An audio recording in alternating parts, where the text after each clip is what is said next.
Oi, gente! Um projeto de leitura que eu faço todo ano é fazer uma lista de autoras que nunca li e que gostaria de ler pela primeira vez naquele ano. Agora, em 2024, não foi diferente, fiz uma lista de 6 autoras para conhecer e uma delas, que eu li agora, já estava em listas minhas de vários anos anteriores e eu enrolei para pegar. E peguei agora, que é a Elliot Bliss, que é uma autora de ascendência britânica, nascida na Jamaica, que passou, na verdade, a maior parte da sua vida no Reino Unido e morreu em 1990. Eu li dela Sarabanda, que foi seu primeiro romance, publicado em 1931. Ela publicou ainda um segundo romance, Ilha Luminosa, e depois parou de escrever, mas ela se formou em jornalismo e trabalhou muitos anos no meio editorial, diferentes editoras e agentes literários. Depois que ela morreu, descobriu-se que havia projeto de publicar um terceiro romance, não se sabe se já tinha sido enviado ou não para alguma editora. Isso foi descoberto por meio de cartas, e descobriram-se ainda 2 manuscritos de romance ainda não publicados, escritos por ela, e também diversos poemas e diários. E esse primeiro romance tem alguns elementos bastante autobiográficos. Ele vai seguir a vida de uma garota de seus 11 anos até por ali os 28, 30 anos. E essa garota se chama Lu e ela é muito imaginativa. Quando o romance começa, ela tem 11 anos e ela tem um catolicismo muito forte. Ela é muito marcada pela iconografia, na verdade, cristã católica, por influência da avó, Lulu, que é uma figura muito forte na vida dela. E ela tem esse mundo imaginativo de criar amigos invisíveis. E uma das brincadeiras que ela gosta mais de fazer é se vestir de freira e fazer um certo ritual ali, acender vela, colocar flores para Nossa Senhora. Ela também gosta de brincar que ela é um padre e que ela toma a confissão das bonecas dela. Ela também gosta de brincar que as bonecas dela são pessoas que vivem em um determinado reino e ela é tipo a rainha ou a comandante desse reino. Enfim, ela tem um espírito bastante imaginativo e ela tá em um momento de virada, porque o primo dela, que acabou de se tornar órfão, que vivia em Paris, vem morar com ela e com a família. A Lu, que é a personagem, ela vive com a mãe, com a avó Lulu, que é a matriarca, e com algumas tias e tios que entram e saem ali do casarão. Eles são, no início, uma família aristocrática, rica, e o pai da Lu é um militar que está sempre viajando aí a serviço, né? Então a Lu tá bem incomodada com a vinda desse primo, porque ela não gosta de meninos.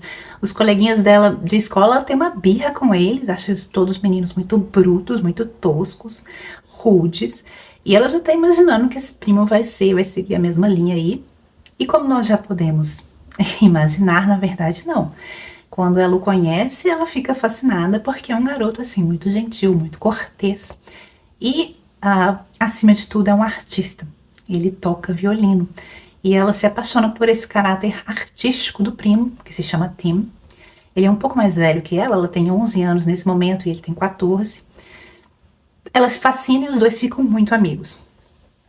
Mas logo depois eles vão se separar, porque o Tim será enviado para um colégio interno de garotos. O tio, né, que funciona como uma espécie de tutor aí, considera que não é de bom tom que o Tim toque violino, e nesse colégio, então, é proibido que os meninos toquem violino.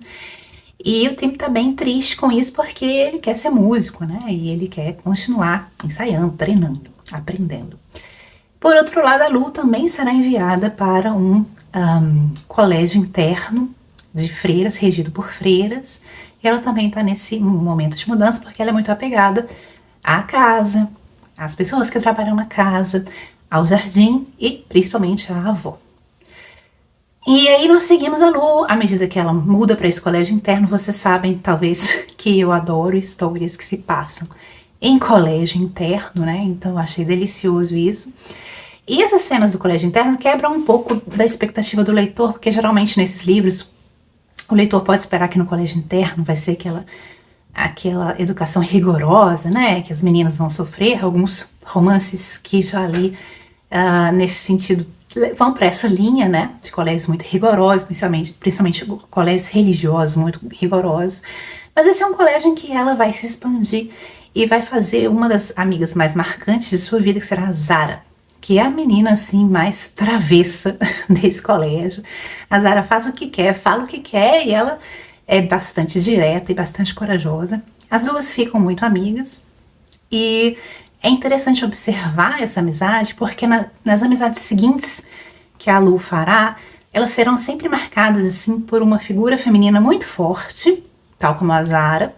E não só isso, figuras femininas que incorporam elementos à época codificados como masculinos, né? Meninas que têm um corte de cabelo codificado como masculino, que têm um comportamento codificado como masculino, né? Até mesmo essa assertividade, ou que fumam, ou que andam a cavalo, que gostam de fazer atividades codificadas nessa época como masculinas. E nós vamos perceber que todas essas amizades que a Lu vai fazer ao longo de sua vida serão com amigas que têm essas características. E quando ela ainda está no colégio, começa a Primeira Guerra Mundial. Isso vai ser muito determinante na vida dela, porque o pai dela vai ser, né, assassinado a serviço. Ela vai perder o pai. Isso vai ser uma cena descrita que quem conta essa notícia para ela é o Tim, que vai na escola dela para dar essa notícia. E é um momento assim da história bastante, não posso nem preciso dizer que é bastante triste, mas escrito de uma forma muito bonita. E a partir desse momento, dessa cena que a menina vai ser confrontada com essa perda, né? É interessante que o pai e a mãe dela não tinham assim um casamento perfeito. E o pai dizia para Lu que a Lu era o último amor da vida dele, que era o amor de uma visão, né? O amor da visão, né? E isso é interessante, ela vai perder, né? Esse amor paterno. E a partir desse momento no livro, dessa cena, a autora vai gradativamente incorporar cenas que utilizam a técnica do fluxo de consciência.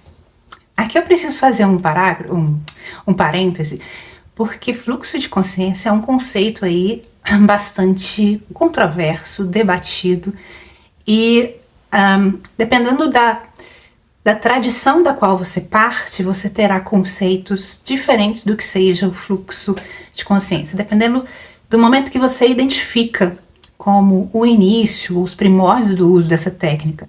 E dependendo da tradição linguística da qual você parte, né? Estamos na tradição de língua inglesa, estamos na tradição de língua francesa, qual é essa tradição da qual você parte? Talvez o seu conceito de fluxo de consciência vai ser diferente, né? Vai apresentar características diferentes. E uma coisa interessante é que muitos dos estudos do fluxo de consciência dependem de tradução de uma tradição linguística para outra tradição linguística. E esse processo de tradução também vai influenciar no seu conceito de fluxo de consciência, né? A sua concepção do que seja a tradução vai influenciar também nesse processo de ponte, né, entre uma tradição linguística e outra. E esse processo de fazer essa ponte, de atravessar essa ponte entre tradições linguísticas diferentes, a forma como você atravessa esse processo vai influenciar o conceito que você tem ou não de fluxo de consciência. Viajei total na maionese aqui, mas para dizer que eu tô chamando esses momentos desse livro aqui de uso da técnica do fluxo de consciência, mas pode ser que alguns estudiosos não vão identificar esse livro aqui como um livro marcante como fluxo de consciência, não sei, né? É um conceito em debate. Eu particularmente pensando aí no uso dessa técnica na tradição de língua inglesa, na primeira metade do século XX, né, que é quando foi escrito e publicado esse romance, eu chamaria de uso de fluxo de consciência.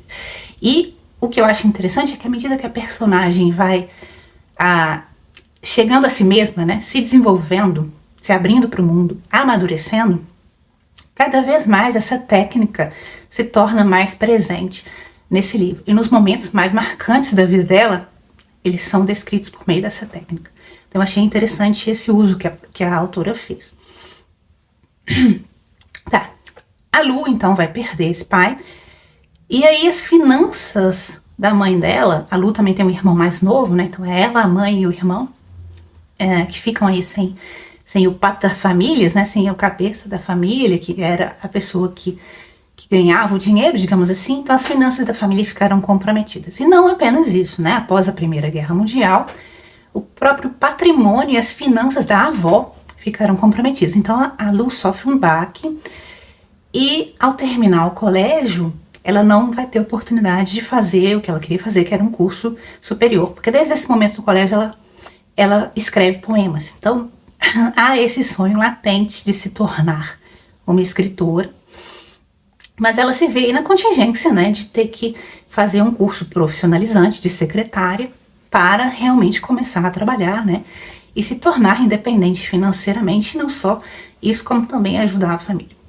E nós vamos então acompanhar essa vida dessa garota que tem esse embate, né, de entrar nesse curso profissionalizante, se ver ali no momento de ser transformada em um parafuso de uma máquina, mas ao mesmo tempo querer manter esse espírito artístico, né, querer de alguma forma resguardar essa vontade de criar algo que é profundamente inútil ali, digamos assim, para a vida dela, para as finanças da família, mas que para ela é o que dá significado à vida.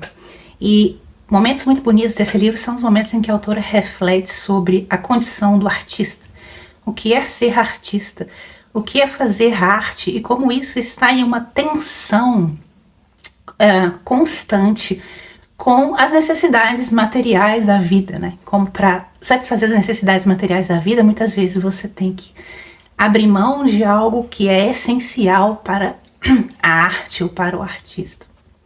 E nessa trajetória da Lu, ela vai conviver com o primo ainda, e o primo terá um pouco mais sorte que ela, né?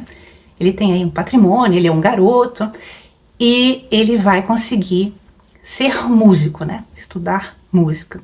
Ele vai se mudar novamente para Paris durante um tempo e depois vai se mudar de novo para Londres, enfim, eles vão se achar e se perder em diversos momentos. E esse primo tem um amigo com o qual ele vive, que é o Bernard.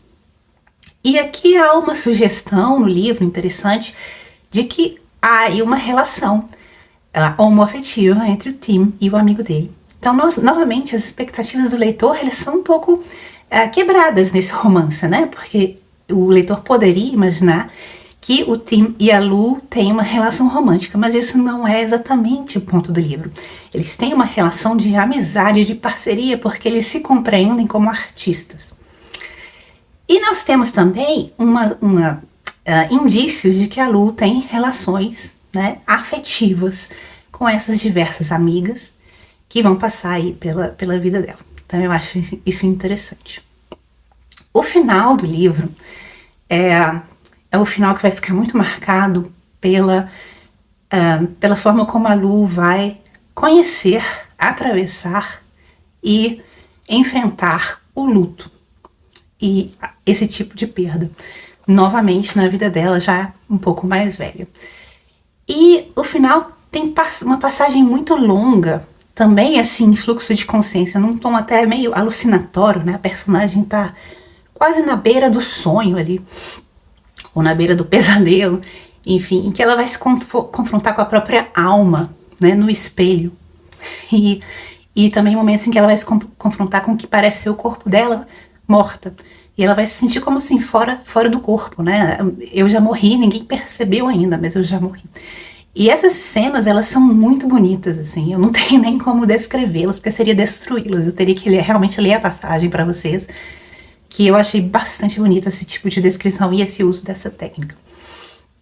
E o final, eu gostaria de discutir com alguém que leu esse livro, porque é um final tão aberto, tão abstrato, que eu nem sei, assim, será que a personagem tá viva? Sabe, a sensação, o que tá acontecendo nesse final? Isso é um sonho? Ela faleceu? Ou ela atingiu a iluminação, né?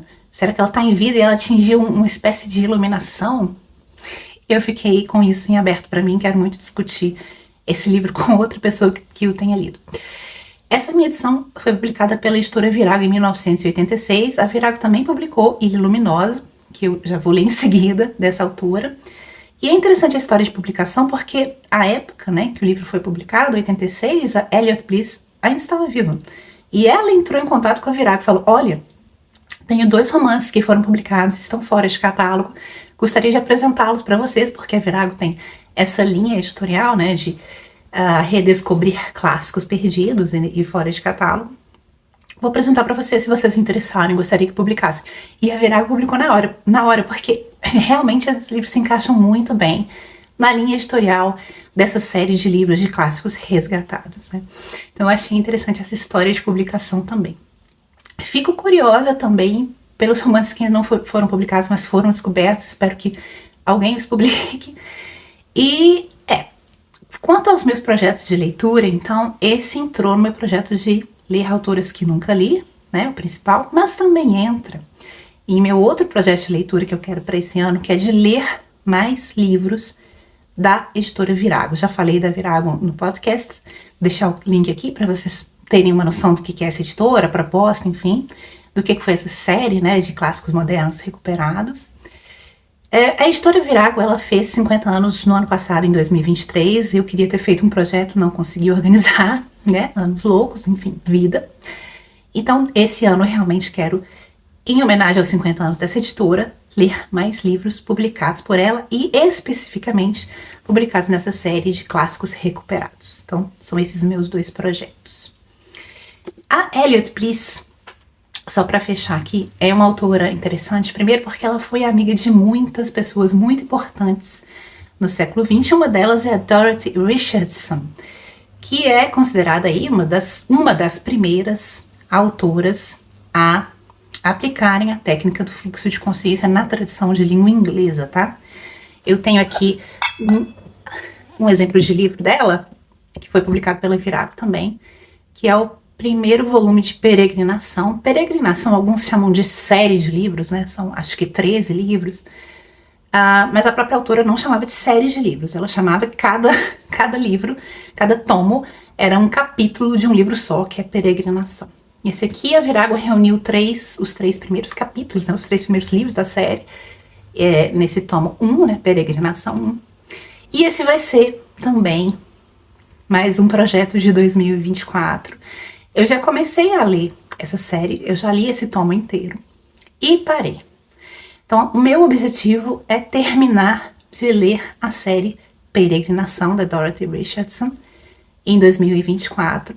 E eu não sei ainda se eu vou reler esse tomo ou se eu vou passar direto para o Peregrinação 2, ainda não sei. Todos foram publicados pela Virago. Tá. Elliot Bliss foi muito amiga da Dorothy Richardson e muitos pesquisadores consideram que a forma de escrever da Dorothy Richardson foi muito influente na forma de escrever da Elliot Bliss, e se nós pensamos em fluxo de consciência, eu acho que essa é uma afirmativa bastante correta.